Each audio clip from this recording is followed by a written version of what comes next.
명절 잘 보냈어요? 네. 그럼 여러분 세뱃돈 많이 받았겠네요? 네. 엄청 많이 받았어요? 네. 그럼 여러분 세뱃돈 받으면 가장 무엇을 하고 싶었어요? 저는 친구들이랑 같이 사고 뭘 사고 싶었어요? 떡볶이 먹고 싶었어요. 떡볶이 먹고 싶었어요? 네. 친구들이랑 같이 사고 그랬어요? 네. 여러분, 사람들은 누구나 자신에게 보물 같은 소중한 것들을 가지고 있어요. 그렇죠? 좋은 장난감이 될 수도 있고, 또 게임을 좋아하는 친구들은 게임기나 아니면 게임 아이템이 될 수도 있고, 또 비싼 옷, 또 최신상 핸드폰이 될 수도 있어요. 그럼 어른들에게는 돈, 또 높은 지위, 또 명예, 또는 사랑스러운 자녀들이 될 수 있어요. 그런데 여러분, 예수님께서 여러분이 가장 소중하게 여기는 것을 다 버리고 예수님께 와서 따르라고 말씀하시면 그렇게 할 수 있나요? 네. 할 수 있어요? 우리 초등부 친구들은 믿음이 아주 좋아요. 네. 만약에 여러분이 되게 게임을 좋아하는 친구라고 하면 우리 초등부 친구들이 게임 좋아한다는 좀 소문이 있더라고요. 몇 달 동안 고생을 해서 게임 아이템을 많이 얻었어요. 근데 게임 아이템을 이제부터 다 버리고 이제 예수님만 믿고 따라와라고 예배 드리라고 하면 할 수 있나요? 네. 우리 초등부 친구들은 네, 믿음이 아주 좋아요. 그런데 아마 말 못하기 쉽지 않은 친구들도 있을 것 같아요. 네. 오늘 말씀에 등장하는 부자 청년도 이런 고민에 빠진 거예요. 아마 젊은 나이에 재산을 심히 많이 가진 청년이 돈으로 살 수 있는 건 아마 다 샀을 거예요. 그런데 영원한 생명을 얻고 싶은 마음이 들었나 봐요. 그래서 예수님께 나와 어떻게 하면 영원한 생명을 얻을 수 있을지 묻고 있어요. 여러분, 예수님은 우리에게 영원한 생명을 주실 수 있는 분 맞으세요? 네, 맞아요. 예수님은 누구든지 자신을 믿는 자에게 영원한 생명을 주신다고 약속하셨어요. 그런 예수님을 부자 청년이 만났어요. 과연 부자 청년도 영원한 생명을 얻을 수 있을지 궁금하죠? 네. 네, 오늘은 제목을 부자 청년 이야기. 현성아, 제목 부자 청년 이야기. 소제목으로는 이렇게 한번 정해봤어요. 내가 소중히 여기는 걸 버리고 세상에서 가장 소중한 예수님을 따르기. 오늘 부자 청년과 예수님의 대화를 보면서 우리는 정말 예수님을 먼저 우리의 삶 속에서 가장 소중한 분으로 여기며 살아가고 있는지 생각해보는 귀한 시간이 되면 좋겠습니다. 오늘 읽은 말씀에서 보면 청년이 예수님께 나와 이렇게 묻습니다. 선한 선생님이여, 내가 무슨 선한 일을 하여야 영원한 생명을 얻으리까 질문을 하고 있어요. 이 질문을 보면 청년은 어떤 사람이라고 느껴지나요? 네, 일단 부자는 우리가 알고 있어요. 네. 선한 선생님이여 라고 이렇게 질문을 하는 거 보니까 이미 예수님이 선하신 분이다라는 걸 알고 있는 사람 같아요. 그리고 겸손하게 선한 선생님이여 라고 질문을 하는 것 같아요. 두 번째는 영원한 생명을 얻으리까 라는 질문에서 보면 부자이기도 한데 영적인 것에 관심을 갖고 있는 것 같아요. 네. 그런데 질문의 초점이 좀 잘못되었어요. 청년은 사람이 의로운 행동을 통해서 영원한 생명을 얻을 수 있다고 생각을 하고 질문을 하고 있어요. 네, 아마 대부분 사람들은 착한 일, 선행, 기부, 봉사 이런 것을 많이 하면 천국에 간다고 생각을 하고 있어요. 그러나 성경은 사람이 의롭게 되고 선하게 영원한 생명을 얻는 길은 뭐라고 얘기하죠? 늘 하나님을 믿는 믿음을 강조해요. 네, 이렇게 질문했을 때 예수님께서는 영원한 생명을 얻는 방법에 대해서 바로 말씀하지 아니하시고 부자 청년이 사용한 선한 것에 초점을 맞춰서 대답해 주고 있습니다. 네, 내가 어찌하여 나를 선하다 하느냐? 한 분 곧 하나님 외에는 선한 이가 없느니라. 다만 내가 생명에 들어가려거든 명령들을 지키라 말씀하세요. 예수님께서 선하신 분은 오직 누구밖에 없다고 말씀하셨다고요? 네, 하나님밖에 없다고 말씀하셨어요. 요한복음 10장 11절에서는 예수님이 본인 스스로를 나는 선한 목자다라고 말씀하세요. 이 얘기는 예수님께서 하나님이시라는 사실을 믿어야 한다고 부자 청년에게 말하고 있는 거예요. 다시 말해서 사람이 선한 행동을 해서 하나님 앞에 의롭게 되고 영원한 생명을 얻는 게 아니라 선하신 하나님, 선한 목자이신 예수님을 믿어야 함을 부자 청년에게 말하고 있는 거예요. 그런데 부자 청년은 이 말의 의미를 이해하지 못하는 것 같아요. 그래서 예수님께서는 좀 더 눈높이를 맞춰서 말씀을 하고 계세요. 내가 생명에 들어가려거든 명령들을 지키라 라고 율법을 지키라고 명령하세요. 여러분 율법 많이 들어봤어요? 네. 율법이 뭐예요? 율법. 우리가 가장 잘 알고 있는 보통 10계명 알고 있죠? 유년부에서 10계명 아마 암송했을 것 같아요. 그 다음에 모세오경. 모세오경은 뭐가 있을까요?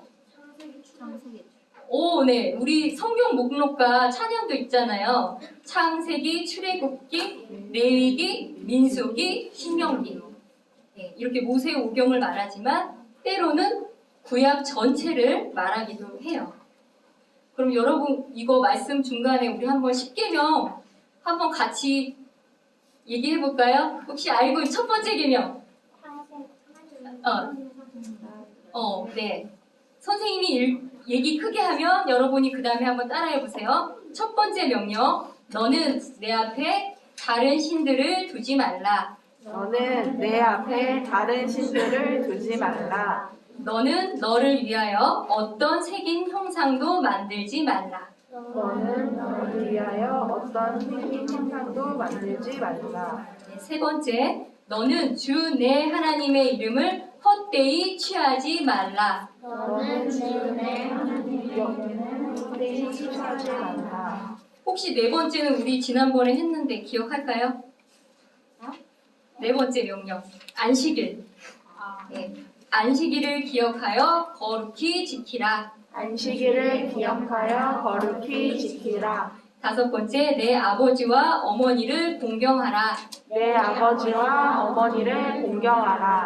여섯 번째, 너는 살인하지 말라. 너는 살인하지 말라. 일곱 번째, 너는 간음하지 말라. 너는 간음하지 말라. 여덟 번째, 너는 도둑질하지 말라. 너는 도둑질하지 말라. 여덟 번째, 너는 내 이웃을 대적하여 거짓 증언하지 말라. 너는 내 이웃을 대적하여 거짓 증언하지 말라. 열 번째, 너는 내 이웃의 집을 탐내지 말라. 너는 내 이웃의 집을 탐내지 말라. 네, 들어본 것 같아요? 네. 그러면 여러분 네 번째 명령이 뭐예요? 네 번째, 안식일을 지켜 거룩히 안식일을 기억하여 거룩히 지키라. 첫 번째 명령.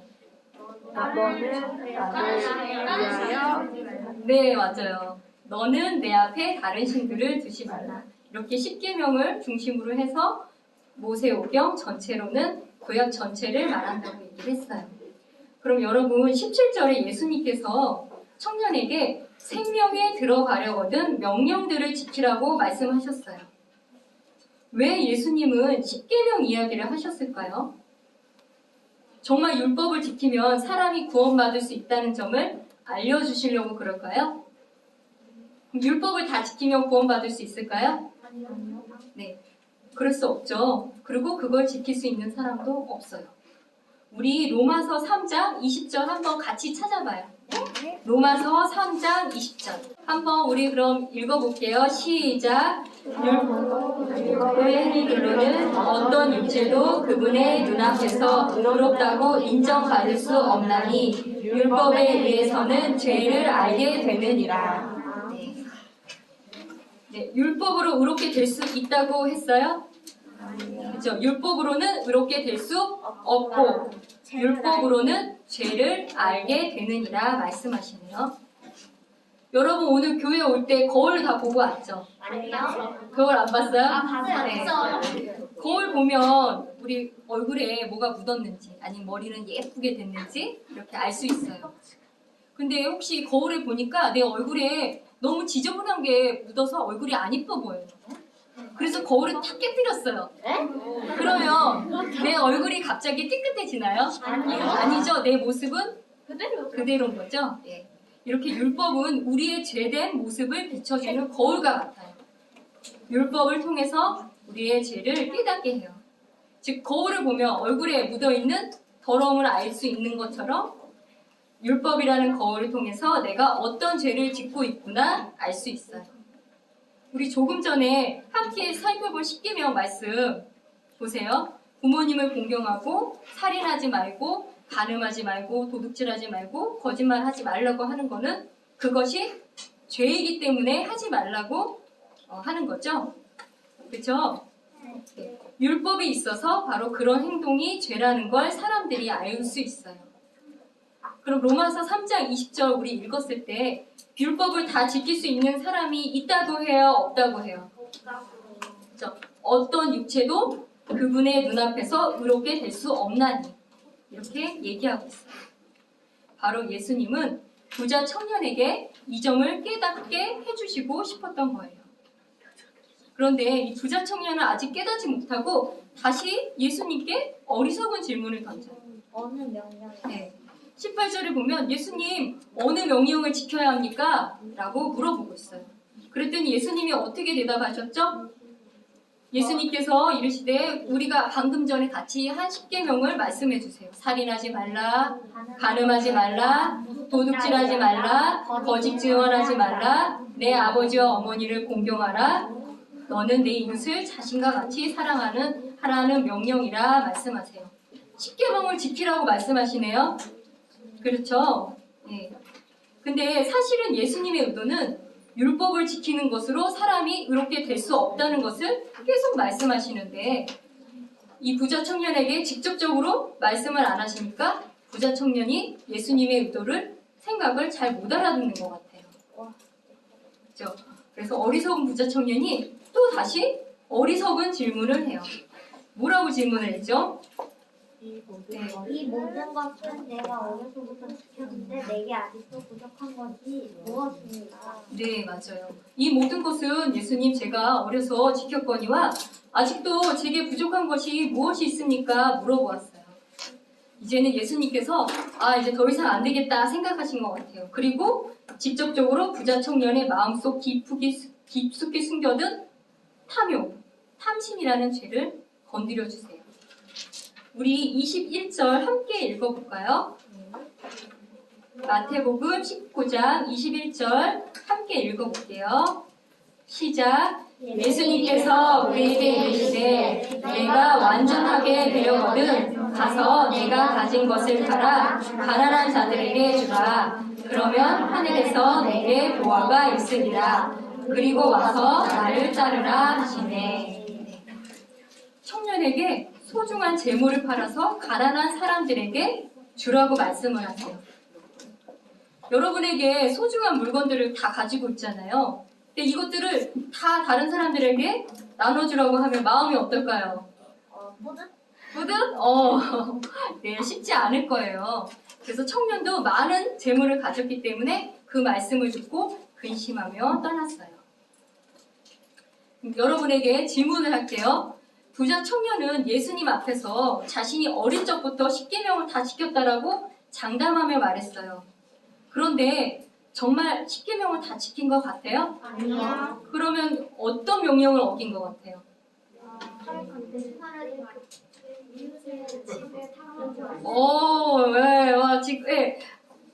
보니까 좀 한 두 가지 정도 생각해 봤어요. 먼저, 또 하나 지금 대답한 것이 이웃집 재산을 탐내지 말라, 재물을 탐내지 말라가 나왔어요. 또 하나가 좀 있는데, 봐보세요. 청년은 스스로 십계명을 다 지켰다고 생각했지만 예수님께서 그 마음속에 깊이 자를 잡고 있던 탐욕, 재물에 대한 탐심을 건드리자 떠나버렸잖아요. 그죠? 재물에 대한 탐심은 버리지 못한 거죠. 우리 10계명 첫 번째 뭐라고 얘기했죠? 우리 아까 첫 번째 계명. 너는 다른 신을 너희의 다른 신을 두지 말라. 네, 맞아요. 너는 내 앞에 다른 신들을 두지 말라고 하셨어요. 하나님보다 내가 더 사랑하는 것을 위에 두지 말라고 하시는 명령이에요. 그럼 청년은 하나님보다 재물을 더 소중하게 여긴 거예요. 그럼 여기서 우리가 또 주의할 점은 뭐냐면 청년이 혹시 부자라서 아니면 가지고 있는 재물을 사람들한테 기부하고 나눠주지 않아서 영원한 생명을 못 얻은 게 아니에요. 그거는 헷갈리면 안 돼요. 그럼 뭐가 문제였을까요? 10계명을 안 지켜. 10계명 안 지켰는데 거기서 구체적으로 설명을 하면 재물을 하나님보다 더 섬기는 게 문제였던 거예요. 예수님은 부자 청년의 탐욕, 돈을 사랑함을 알고 계셨고 그가 가장 사랑하고 있는 것을 예수님을 위해서 내려놓을 수 있는지 또 그 마음속에 예수님을 정말 사랑하고 믿고 신뢰하며 따를 수 있는지 그 믿음을 보고자 하셨던 거예요. 여러분, 내가 소중히 여기고 있는 것들을 버리고 또 내려놓고 세상에서 가장 소중한 예수님을 택할 수 있는 믿음이 있는지 보고자 하셨던 거예요. 그 믿음이 있다면 부자 청년이 그토록 얻고 싶었던 영원한 생명을 얻을 수 있었을 거예요. 청년이 근심하며 떠났을 때 아마 많은 재물을 지켰을 거예요. 그저 나눠주지 않았으니까. 그렇지만 그 재물보다 더 값진 영원한 생명을 얻지 못했으니까 얼마나 어리석은 선택을 한 거예요. 여러분은 정말 인생에 있어서 어떤 것이 더 가치가 있는 건지 분별할 수 있는 지혜가 우리 초등부 친구들에게는 있기를 소망합니다. 오늘 부자 청년 이야기를 통해서 우리가 율법의 행위로는 의롭게 된다라고 했나요? 율법의 행위로는 의롭게 될 수 없지만 율법은 거울과 같아서 자신의 죄를 깨닫고 하나님께로 인도하는 그런 역할을 한다고 오늘 배웠어요. 부자 청년은 재물에 대한 탐심으로 예수님께 나아가지 못했어요. 우리에게도 혹시 하나님보다 더 소중한 것들이 있어서 예수님을 믿는데 방해가 되는 것들이 있나요? 우리 초등부 친구들 아까 질문 대답하는 거 보니까 아주 너무 믿음이 좋았어요. 예수님을 사랑하고 예수님이 내 인생의 주인이십니다 라고 고백할 수 있다면 내 모든 소유를 예수님께 드리는 거예요. 그게 내가 가진 시간, 물질, 또 재능 그 모든 것들이 예수님이 주신 것으로 인정을 하고 그분께 내 삶의 중심인 예수님을 두어야 해요. 우리 초등부 친구들 하나님이 주신 재능으로 앞으로 하나님 섬기길 원해요. 노래를 잘하는 친구는 어떤 걸로 섬길 수 있을까요? 찬양. 네, 찬양으로. 또 피아노 많이 배우고 있잖아요. 피아노를 잘 못 치더라도 열심히 연습을 해서 나중에 반주자로 섬길 수 있어요. 또 여기에 옆에 이렇게 친구들 얼굴 한번 보세요. 미래에 여기에 목사님 또 사모님이 나올 수도 있어요. 그죠? 그거는 아무도 몰라요. 네. 또 열심히 공부해서 의사가 돼서 아픈 사람들을 위해서 치료도 해주고 또 선교도 할 수 있어요. 이렇게 자기가 가지고 있는 이런 시간 재능들을 더 발굴하고 훈련을 해서 주님을 섬기는데 내 모든 것을 드릴 수 있는 초등부 친구들 되길 소망합니다. 네, 이것으로 오늘 말씀 마치겠습니다. 기도하겠습니다.